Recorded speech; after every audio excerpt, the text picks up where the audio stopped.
哈嘍，大家好，歡迎收睇我嘅頻道。今日帶大家以第一視角睇鹽小曼谷嘅下午慢時光。呢間店位於深圳羅湖歐國貿地鐵口嘅發展中心大廈18樓，仲上架咗美團，用美團團購會更加抵玩㗎。一入門口，如果唔係見到招牌，我真係以為入咗花店添。門口擺滿鮮花，裝修風格好有格調。入到去，前台小哥好溫柔，仲幫我拎咗一次性拖鞋換上。店內鋪滿地毯，可能係怕我踩污糟啩，哈哈。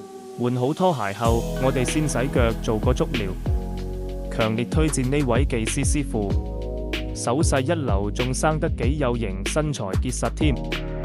小哥好細心幫我洗腳，仲用鹽搓腳去死皮，真係好舒服。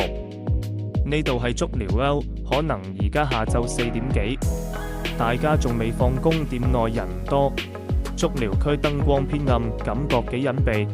技師小哥哥手勢真係無得彈，仲好健談，同我介紹咗佢哋嘅特色項目男士保健泰式找龍筋。我一向注重養生，聽講對男性保健好有幫助，當然要試下啦。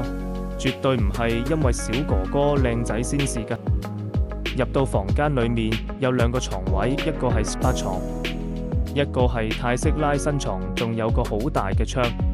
日頭嚟嘅話，光應該幾好，仲可以望到遠處嘅京基100同地王大廈。晴天做完項目，坐喺梳化飲杯凍飲，真係幾有情調。後面嘅項目流程就唔詳細講啦，留返俾大家自己體驗。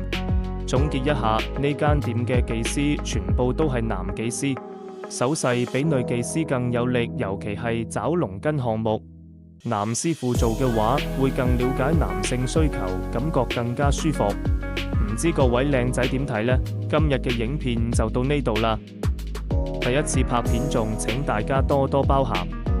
如果有咩好建議，歡迎喺評論區留言俾我，我會繼續改進，拍出更好嘅影片。仲請大家訂閱我嘅頻道，第一時間睇到我嘅最新內容。多謝大家。